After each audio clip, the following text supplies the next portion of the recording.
Welcome back! As you guys can see, the background is different in this week's video because I've moved house. Yay! Now that I live somewhere different, my dog can be inside. Sadie, come here. That's Sadie! Hello, puppy. Hello. Say hello to everybody. Say hello to everybody. Look at the camera. Good girl. If you follow me on Instagram, you've probably already seen pictures of Sadie, but there she is. Before we get into this week's topic, which is all about research and how it affected the writing of Every Time He Dies, I wanted to let you know that the novel is officially available for pre-sale. Pre-orders are vital to a book's early success, as all of the pre-orders go towards the first week of sales. Therefore, it's vital that if you are interested in purchasing a copy of Every Time He Dies, it would be so helpful to me if you were to pre-order a copy. To entice you further, I'm giving away 2 epic bonuses to everybody who pre-orders a copy. The first bonus is automatic entry into my book giveaway. There will be 3 major grand prize winners, and these will be book bundle packs, which include signed copies of Haunted by Shayla Morganson, Border Town by Gregory James, Dying in the First Person by Nikki Soloway, The Spark Ignites by Kathleen Kelly, and of course a signed paperback edition of Every Time He Dies by me. If you'd like a little bit of intel on what each of these books is about, please watch last week's video. I'll put the link up in the cards, whichever side it appears on. The second bonus I'm giving away to everyone who pre-orders is the first 5 chapters of Every Time He Dies. Because you're pre-ordering the book, you won't actually receive a copy until the 5th of November when the book is actually published. However, by giving you the first 5 chapters straight to your email inbox, you'll be able to start your reading adventure right away, so you won't have to wait until November. It's just my little way of saying thanks. If you'd like to pre-order a book, I will leave all the links below. It's available on Amazon, iBooks, Kobo, Barnes & Noble, and in about a week or 2 weeks' time, it will also be available on Booktopia and on the Book Depository. Once they're available on those platforms, I'll let you know. If you do pre-order a book, make sure that you take a snapshot of the screen to prove your purchase, and then fill out the form that I have also linked below. If you need further details, or if any of this is unclear, you can email me at authortaraeast@gmail.com, or just visit my website taraeast.com and you will find all the details everywhere. It is everywhere, you cannot miss it, all the details, fine print. Go check it out if you need any clarification on all of the stuff I just said. Also, if you haven't checked it out yet, consider watching last week's video where I read the first chapter of Every Time He Dies out aloud. If you'd like to check out the video, click the link in the cards. Again, whatever side it appears on. Now on to this week's topic. For this week, I'm going to dive into how research affected the writing of Every Time He Dies. Like everything else to do with writing, how and when you decide to conduct your research is a matter of style. In all honesty, you need to know yourself as a writer, because research can quickly become procrastination in a fancy suit. For me, I chose to write my first draft, whatever that means, without doing any research. The purpose of this early exploratory draft was to get to know my characters better.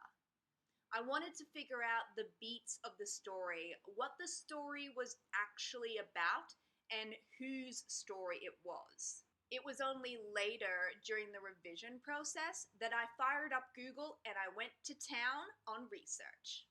Every Time He Dies is a mystery novel, so it centers around one major crime. As a result, I was Googling some pretty crazy things.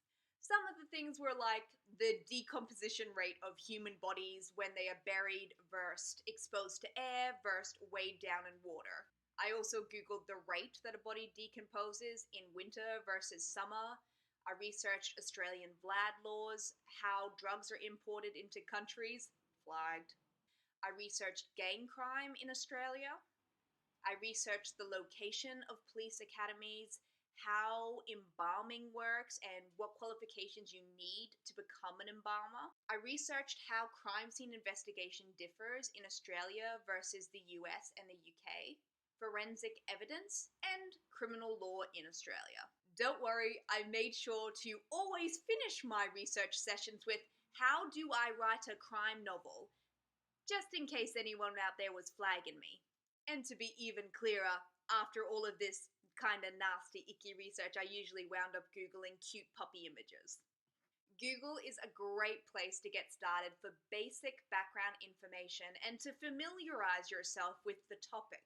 But please, you gotta know that Google is no replacement for a one-on-one interview with an expert, because there are some details and nitty-gritty facts that, I'm sorry, you cannot find it online. Two of the central characters in Every Time He Dies have really unusual jobs.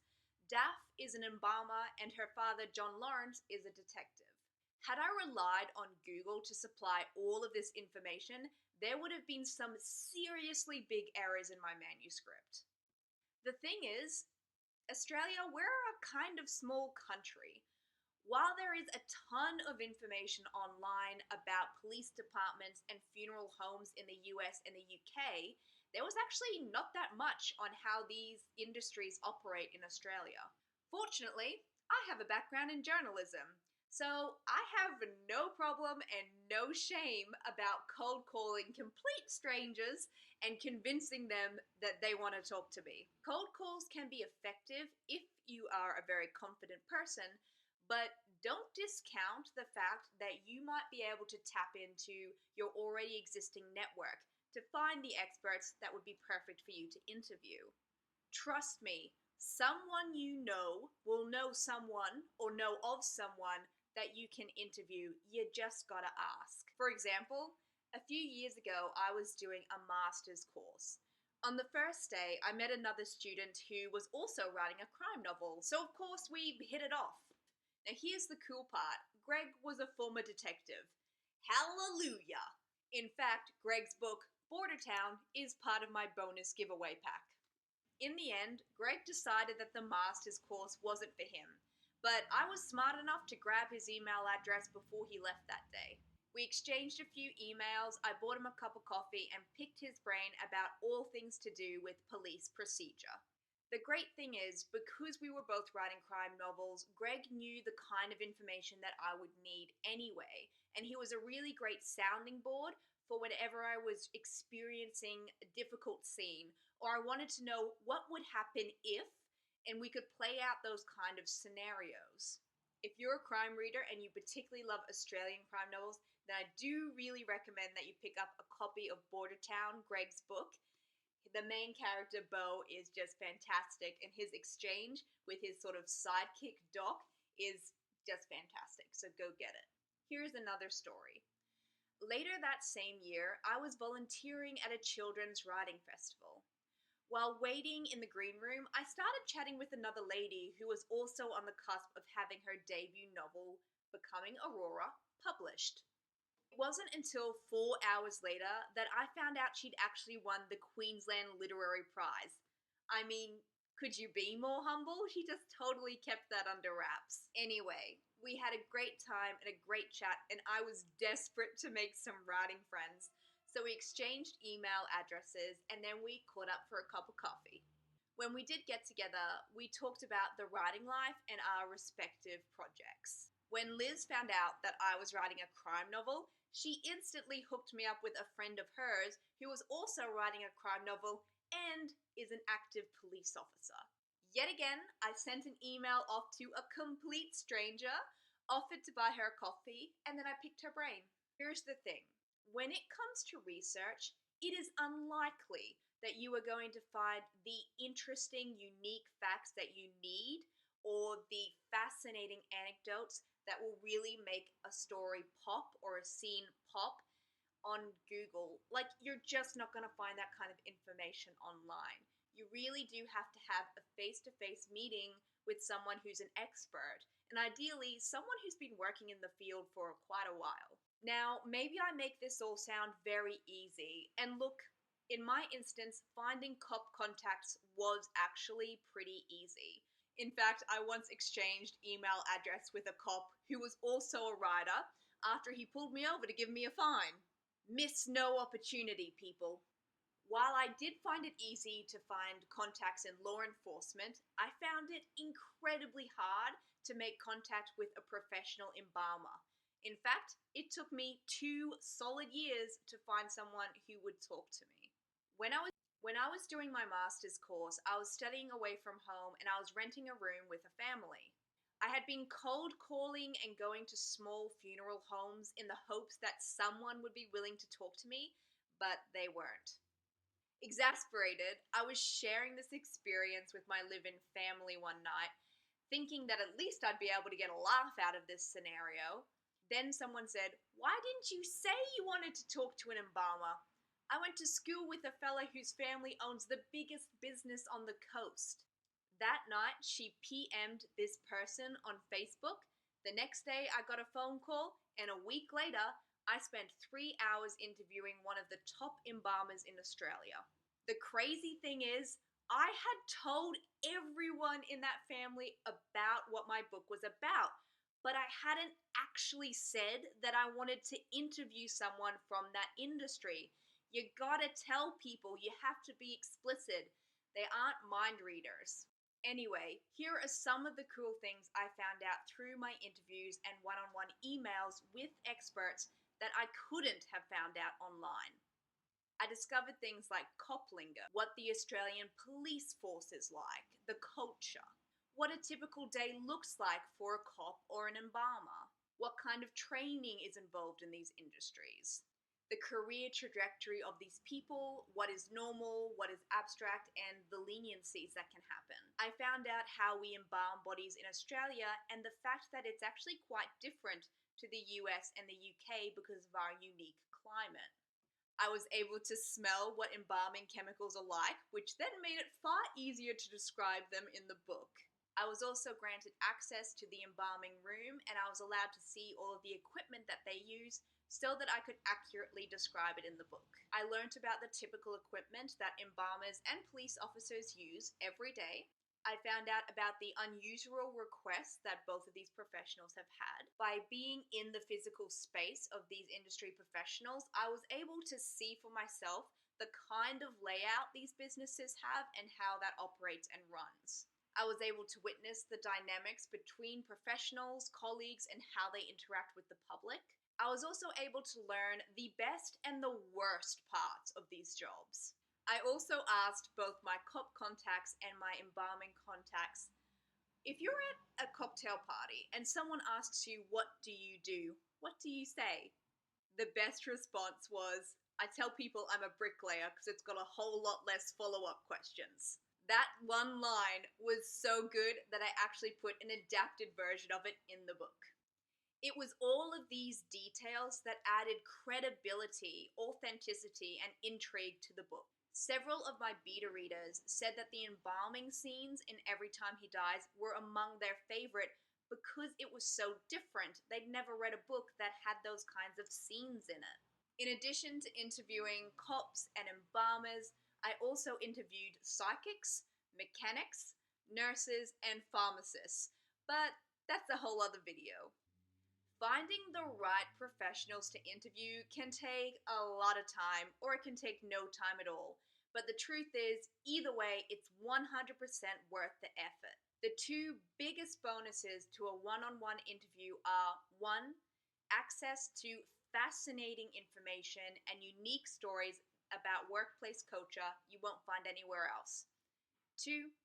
Talking to an actual person is often far more interesting and quicker than trying to find that information online, if it even exists online. The second point is particularly important because after you've done your initial interview and you've made contact with a professional, you've now created an invaluable writing resource. Over time, you can create your own customized Google collection, a network of contacts who will provide you with the exact information that you're looking for. This means that whenever you hit a snag in a scene or you feel uncertain about something you've written, you can then contact or email your professional and run this scenario by them and maybe ask for a bit of advice. Because you've already made that initial contact and you already have an established relationship, this is a fantastic resource for your writing, and it's going to save you so much time. You won't have to go down the Google rabbit hole anymore. Now look, the internet is a great source of information, but nothing beats contact with an industry professional. Well, that's all I got for you today, guys. As I mentioned at the start of this video, Every Time He Dies is available for pre-order right now. Everyone who pre-orders a copy will get 2 epic bonuses. They'll get automatic entry into my giveaway competition, and you'll receive the first 5 chapters straight to your inbox. Simply fill out the form below, it's in the description box, or you can email me at authortaraeast@gmail.com and I'll give you all the details. Please know that you can follow me on social media. I'm on Instagram, Twitter, Facebook, and I also have a fantastic website over at taraeast.com. If you sign up for my weekly newsletter, you'll gain access to exclusive content regarding Every Time He Dies. Plus, you'll get a free downloadable copy of the Writers Kickstarter Pack, How to Start a Blog and Get Published. Thank you so much for watching again, guys. Go order a copy of Every Time He Dies. All the links are below. I so appreciate it. Thank you so much again, guys, and I'll see you next week.